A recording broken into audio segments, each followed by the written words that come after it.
salaamaaleykum guys bëggee naa leen bu baax a baax di nuyu kenn ku ci nekk ci turam ak santam di leen wax dal leen ak jàmm ci seen chaîne KDF 221 alors ba léegi ci suñu continuité série de vidéos bii nga xam ne moom la ñu jagleel langage de programmation Java tey nag ñu ñëw ak yéen ci beneen épisode bu bees épisode bii nag mu war a mën a traiter benn concept bu am importance boo xam ne da ngeen ko soxla sur n'importe quel langage de programmation mais pour ce qui nous concerne aujourd'hui on va voir comment traiter ce concept-là dans le cas du langage de programmation Java. Alors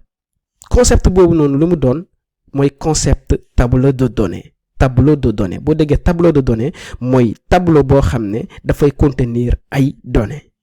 Donc supposons tey ma créer benn variable de type int ma tuddee ko ba la valeur, on va dire la valeur. Donc ma am benn valeur boo xam ne dama koy initialiser à 10 fii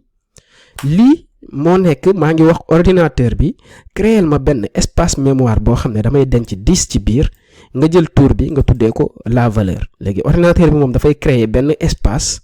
mu jël valeur 10 mu dugal ko ci biir léegi man saa yu ma soxlaa am valeur bu nekk ci biir espace boobu noonu damay jaar ci tuuru variable bi mu jox ma valeur bi lii gisoon nañ ko bu ñuy def suñu variable en Java yi ak type primitif ak type référentiel yi su fekkee ba léegi am na lu si xaw a jaaxal donc dellul ci vidéo yooyu noonu su fekkee xool nga ko waaye ba léegi dafa am ay jaune d'ombre bàyyil ma ko ci commentaire yi ma indil la si ay éclaircissement merci incha allah léegi lii tout le temps yow boo waree créer benn valeur bu bees da ngay obligé jaaraat encore ci beneen type de variable foog nga defaat encore int encore supposons tey ma ne int new valeur donc valeur bu bees ma jox ko comme valeur 2 léegi su ma soxlaatee beneen damay defaat encore int ainsi de suite mais bu ngeen xoolee ñoom ñëpp c'est des valeurs de type int, c'est des valeurs de type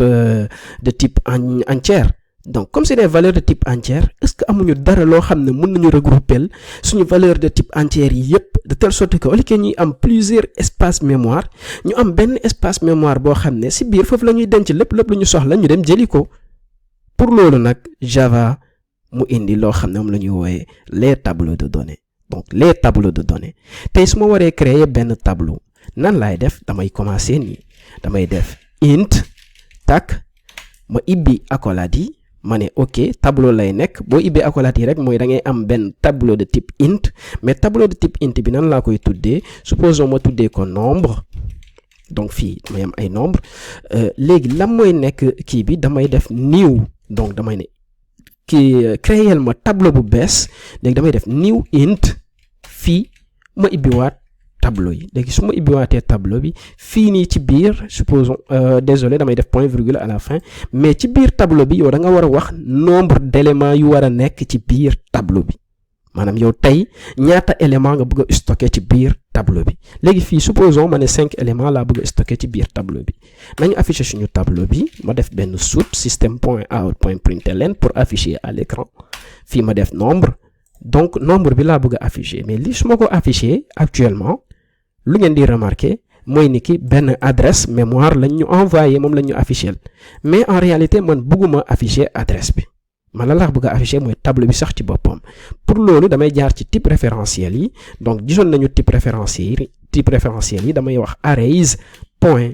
to string pour mu afficher ma ko sous forme de string maanaam array mooy tableau en anglais donc arrays dama am tableau yoo xam ne dama bëgg nga afficher ma ko sous format string donc fii ma dugal fii sama tableau ma bëgg a afficher léegi fu mu nekk nii su ma defee run main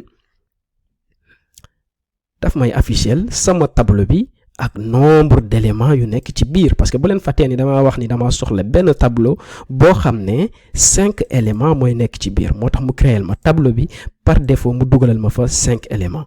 mais léegi question buy posé wu mooy lan moo waral moom mu jël sama 5 éléments yi yëpp mu def ko 0 lu waral loolu nag mooy damaa wax ni ki man sama tableau bi ay tableau de type int la te comme int valeur par défaut 0 la moo tax mu créer ma 5 espace bu si nekk mu dugalal ma si 0 kon fii su ma changé woon aussi ma ne man tableau boo xam ne supposons léegi may def 3 ba dama fi bàyyi 5 bi léegi fii ma ne tableau de type boolean la soxla maanaam ay valeurs yoo xam ne ça sera soit true ou false donc là damay wax new boolean lii ma génnee ko parce que am naa ko ba noppi ma def run main fu mu nekk nii su ma runee sama programme bi daf may joxaat encore benn tableau boo xam ne day am 5 valeurs mais 5 valeurs yi yëpp da koy initialiser ak valeur de type par défaut bi type bi la boolean la mooy valeur par défaut bi false la donc daf may initialiser benn tableau boo xam ne day am 5 éléments false yu nekk ci biir comme étant des valeurs fii fu mu nekk nii su ma ko changé woon ma def fi benn string aussi ça allait marcher pareil donc string fii damay def string tableau bi fii ma ne new string donc new string damay créer benn tableau de type string bu bees boo xam ne day am 5 éléments bi yoon su ma ko renee dafay jël valeur par défaut string bi mooy nul mu dugalal ma ko si sama 5 éléments yi mais bu leen fàttee suñu problème de base bi mooy ñun lu ñu bëgg mooy comme dañuy déclarer ay valeurs yu bëri mais tout le temps ñu soxla di déclarer espace mémoire bu bees alors que ñu dañu bëgg a jël yépp denc ko ci benn espace mémoire les uns après les autres nan la ñuy def tey ba dugal suñu la valeur bi ba pare dugal suñu new valeur bi ci suñu biir tableau bi du noonu mais avant loolu xool leen fii nii dañoo wax ni ki 5 bii nii mooy représenter suñu nombre d'éléments yu nekk ci biir donc fii fu mu ne nii su ma ko changé ma def ko 3 ma renaat programme bi da ngeen di gis ne au lieu ñuy am 5 éléments dañuy am 3 éléments moo nekk nii donc lii à titre d'exemple la woon ak string yi mais dinañ ci ñëw léegi ci kanam léegi naa fi delloo benn int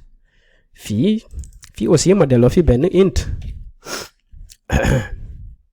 mooy nii ma renaat sama programme bi pour xool bi xam ndax am na lépp lu normal lépp a ngi normal donc am nañu 3 valeurs yoo xam ne donc par défaut dafa ñu ko initialiser ak valeur par défaut int bi valeur par défaut int bi mooy 0 léegi nan la ñuy def ba dugal suñu valeurs yi ci biir tableau bi bonne question léegi nag ma woon leen benn affaire à titre d'exemple dama leen préparer lii maanaam tey saa yoo déclarer benn tableau nga def int nga jox turu variable bi mais lii boo ko ci defee mooy yaa ngi déclarer benn tableau nga def lii maanaam déclaration d'un nouveau tableau saa yoo ko defee rek moom dafay dem réserver benn espace mémoire mais dafay jël benn espace mémoire boobu noonu mu xaaj ko en plusieurs espaces mémoire yoo xam ne benn espace mémoire kese la léegi benn bu ci nekk mu jël ay valeur mu dugal ko ci biir lii ay valeur la rek simple valeur la ay exemple yoo xam ne moom laa joxe donc fii 10 laa fi dugal fii ma dugal fi 45 fii ma dugal fi 20 fii 0 fii 1 fii 7 fii 8 fii 40 etc. mais tableau yi tout le temps dans n'importe quel langage de programmation tableau yi day ànd ak index saa yoo déggee tableau mooy index parce que tableau bi mooy yaa ngi dugal rek ay éléments ci biir damay créer benn élément tableau boo xam ne tant nombre d'éléments ñoo siy am mais léegi nan la ñuy dugalee benn élément ci benn tableau ak nan la ñuy génnee benn élément ci biir tableau loolu la ñuy ñëw gis léegi tableau yi dafay ànd ak index lii mooy index yi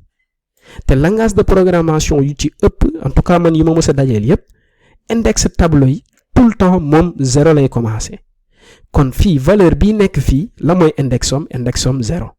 valeur bii nekk fii la mooy indexum 1 valeur bii nekk fii la mooy indexum 2 donc index yi c'est dans l'ordre croissant donc suivant nombre d'espace bi nga am tout le temps da ngay am index yoo xam ne ça va commencer de 0 à n étant la taille du tableau du noonu sama gars yi léegi nañu dem dugal ñun fu mu nekk nii 3 éléments benn tableau de 3 éléments la ñu am dañu dem dugal suñuy éléments léegi fii naa yokk benn variable supposons mu ne int fii nii new second value maanaam beneen value bu bees fii nii ma jox ko benn variable supposons ma jox ko 4 léegi naa dugal sama ñetti valeurs yi ni ma am ci sama biir tableau bi léegi nan la ñuy def sachant que ñun fii la ñu bëgg a dugal suñu 10 bi donc nan laay def damay def nombre maanaam damay jaar ci tuuru tableau bi ma ne ko ci index bii nga xam ne moom moo nekk à l'index 0 ci premier élément tableau bi dama bëgg yow nga dugalal ma fa lan nga dugalal ma fa sama valeur bi la valeur ma def point virgule léegi fu mu nekk nii su ma compiler programme bi ma run ko xool leen da ngeen di gis ne suñu 10 bi nga xam ne moom la ñu amoon fii fu mu ne nii dugg na ci tableau bi léegi nañu dugal suñu deuxième valeur bi damay defaat nombre 2 mais pour cette fois-ci nombre de lan laa def nombre boo xam ne dafa nekk à la position fii la mooy position bi donc fii su nekkee position 0 fii dafay nekk position 1 donc à la position 1 lan laa fay dugal dama fay dugal sama new valeur bi nii ma def nii léegi ma defaat nombre de quoi nombre de 2 la mooy nekk ci biir ma ne sama new valeur new second valeur bi moo ciy nekk donc moo nekk ni fu mu nekk nii créé naa sama tableau dugal naa ci ay éléments léegi naa compiler programme bi ñu xool lu muy joxe ma def run exécuter ko donc moom lan la joxe fu mu nekk nii ba ngeen xoolee jël nañu suñu valeurs yi nekk fii nii yëpp ñu dugal ko ci biir tableau bi mais sama gars yi bu ngeen xoolee ñun dafa am benn affaire boo xam ne moom lañ doon bañ donc lu ñu doon bañ mooy tout le temps ñu ñëw déclarer ay int lii après jëlaat loolu noonu war ko kii parce que c'est la même chose fii dafay déclarer benn espace mémoire déclarer waat beneen espace mémoire déclarer waat beneen espace mémoire après mu jël valeur bu nekk ci biir espace mémoire bi mu dugal ko fii nii ñu créer beneen espace mémoire de type tableau ñu dugal ko donc fu mu nekk nii loolu noonu yëpp amul njëriñ donc la ñu mun def mun nañ fi génnee suñuy valeur mais avant ñu koy génne léegi fii mën nañ joxe benn 10 fii ñu joxe benn 2 fii ñu joxe benn 4 léegi lii nii yëpp mun nañ ko génnee buñ ko génnee loolu moo nekk ñun jël nañu suñuy valeur dugal ko ci biir tableau bi te soxlawul sax ñuy déclarer ay valeur int de manière continuelle donc lii ma tëj ko ma def run sama programme bi ngeen xoolee ba léegi même résultat la ñuy am donc élément 0 bi 10 moo ci nekk élément 1 bi 2 moo fa nekk élément 2 bi 4 moo fa nekk du noonu léegi nañ dem jéem a dugal beneen affaire ci élément 3 léegi naa def élément 3 bi yoon lan laa koy jox fu mu nekk nii dama koy jox 5 supposons ma jox ko 5 léegi ma run sama programme bi mu woon leen benn affaire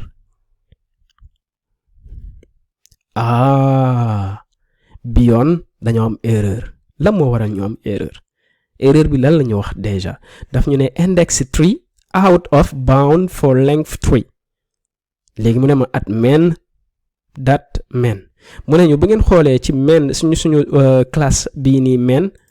ci biir méthode main bi à la ligne 13 fii boo xoolee ligne 13 bi moo nekk nii mu ne ñu lan lañ fa am index 3 dañoo nekk di jéem a accéder ci benn index 3 mais out of bound mu ne ñu index 3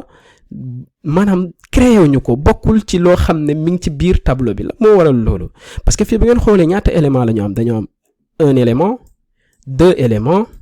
3 éléments 4 éléments alors que ñun bu ñuy déclarer suñu tableau bi dañoo waxoon ne ki suñu tableau bi new int de combien d'éléments la de 3 éléments donc sama gars yi loolu moo nekk bu ngeen déclarer benn variable de type int de type tableau lépp la nga xam ne moom moo war a nekk ci biir tableau bi nombre d'éléments yi war a nekk ci biir tableau bi dafay fekk au préalable yow nga xam ko yow da nga war a xam à l'avance ñaata élément ngay am ci sa biir tableau bi pour nga mun dugal ko lors de la création du tableau kon loolu moo nekk fii su ma yokkee élément bi ma def 4 su ma compiler programme bi dafa war a dox parce que léegi nombre à la position 3 léegi am na benn valeur boo xam ne dañ ko fa mun dugal parce que fii dafay nekk nombre à la position 0 nombre à la position 1 nombre à la position 2 et nombre à la position 3 du noonu sama gars yi léegi nag sama gars yi dafa am benn affaire boo xam ne moo gën a yomb pour dugal ay valeur ci benn tableau loolu moo nekk lors de la création du tableau déjà yow mën nga fa dugal sa élément yëpp yu nga soxla ci biir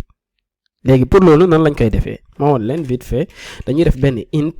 fii nii ma ne int bi lan la int de type tableau nan laa koy tuddee ma tuddee ko nombre ba léegi ba malgré am nañu nombre fii léegi damay commenter lii rek vite fait léegi su ma ko commenter ma ne nombre va recevoir quoi léegi fii soo nee nombre égal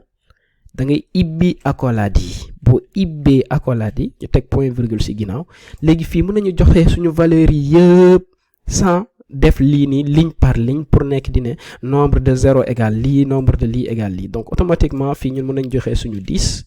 def virgule, defee suñu 2 def virgule, joxe suñu 4 def virgule, joxe suñu 5.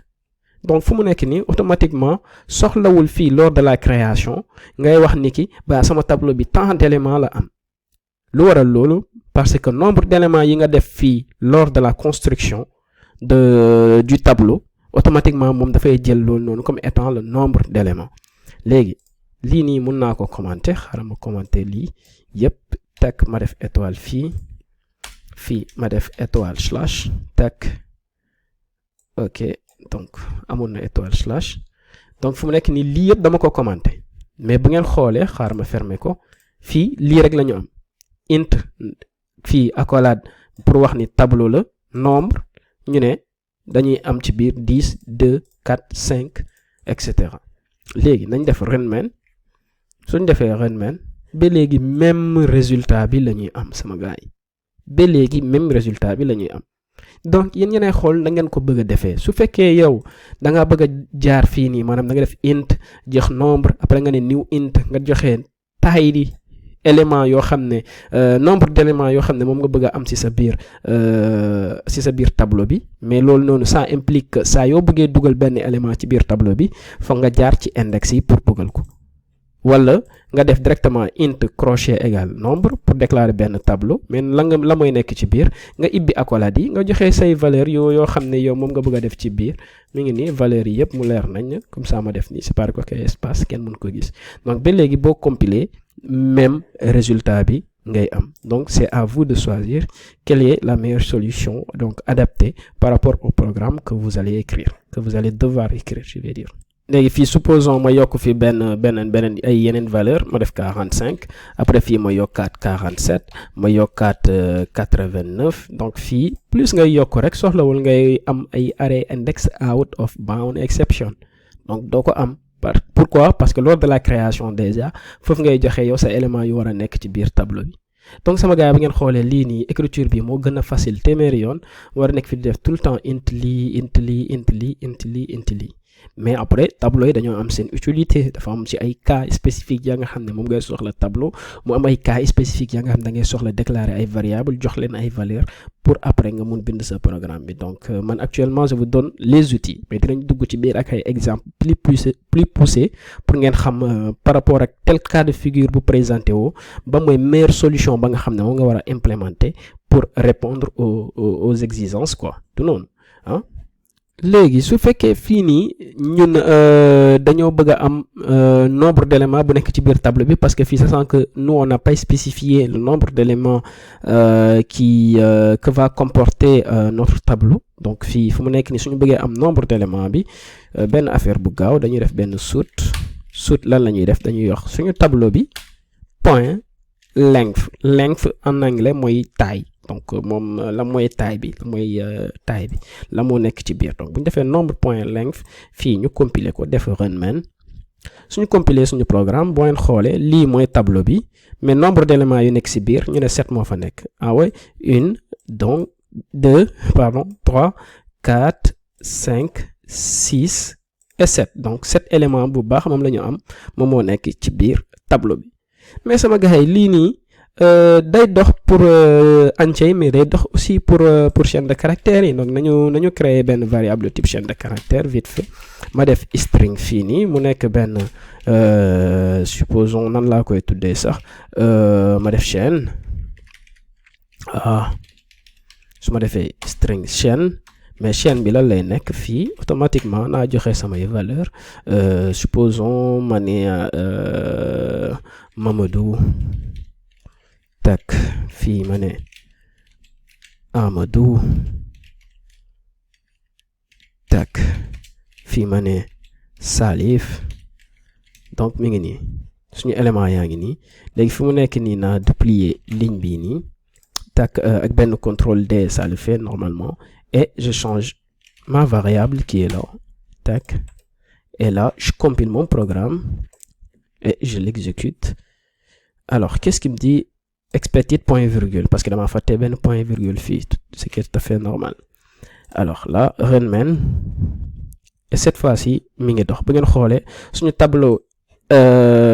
entier bu ñu am moo nekk nii suñu tableau chaîne de caractère bi moo nekk nii affiché nañu ko Mamadou Amadou Salif. Donc fii aussi bu ñu bëggoon am taille bi mun nañu def nii sort system.out.println ñu récupérer suñu variable bi la lay nekk chaîne donc ay chaîne de caractère point length pour wax ni ki ba dama soxla récupérer taille bu nekk taille tableau bi en réalité. Donc je fais ça. Bu ngeen xoolee taille bi nee nañu 3 donc 3 éléments moom la ñu am fii ci biir. so gars yi nag damay pause vidéo bi rek dama soj dama nekk di mi ngi noonu rêve tas désolé. Alors ñu continuer ba léegi fu mu nekk nii bu ngeen xoolee lan la ñu am nañu donc man Mamadou daal tout le temps damay fàtte benn arme fii quoi désolé Mamadou. Alors ma def run man ba léegi suñu programme bi day continuer di joxe loo xam ne moom la yoroon ba léegi donc suñu premier tableau baa ngi nii deuxième tableau bi moo nekk nii donc nombre d'éléments yu nekk ci premier tableau bi c'est 7 nombre d'éléments yu nekk ci deuxième tableau bi c'est 3 léegi sama gars yi gis nañu bu baax nan la ñuy déclarer ay tableau fii tableau de type int fii tableau de type chaîne bu ngeen xoolee amul dara loo xam ne moo ci différent tout à l'heure fii gis nañu nan la ñuy accéder maanaam nan la ñuy dugalee ci benn espace mémoire tableau bi nan lañ fay dugalee benn valeur du noonu léegi nañu xool nan la ñuy récupérer valeurs yi pour récupérer valeurs yi aussi dañuy jaar ci index yi léegi fii tak ma génnee lii alors ma génnee length fii pour taille bi fu mu nekk nii supposons ñu bëgg a afficher Amadou ñu bëgg a récupérer Amadou ci biir chaîne ci suñu biir tableau chaîne bi léegi nan laay def damay def sort pour afficher mais lan laa bëgg a afficher damay afficher chaîne mooy suñu variable tableau bi chaîne de quoi fii da ngay ibbiwaat accolade yi nga wax ko pardon da ngay ibbi crochet yi nga wax ko yow li nga bëgg a récupérer ban index la nekkee donc pour yéen fu mu nekk nii Amadou ban index la. Allez je laisse 3 secondes passer jox leen ma réponse ci commentaire yi balaa ngeen di déglu vidéo bi balaa ngeen di déglu résultat bi noppi doog ma jox mais fu mu ne nii jox leen ma ko. Allez léegi nañ dem fu mu nekk nii lan laa leen expliqué woon mooy index yi tout le temps day commencer à 0 donc fii suñu position 0 fii day nekk position 1 donc fii dañ fiy def benn 1 parce que Amadou la ñu bëgg a récupérer ñu def run man bu ñu defee run mu affiché ñu suñu Amadou moo nekk nii léegi su fekkee Salif la ñu soxla dañ koy jox position 2 ñu def run tak fii Salif la ñu récupérer su fekkee Mamadou la ñu bëgg a récupérer Mamadou dañuy def position 0 donc parce que moom mooy premier élément bi tout le temps indexom 0 la sama gars yi loolu jàpp leen ci bàyyi leen ci xel waay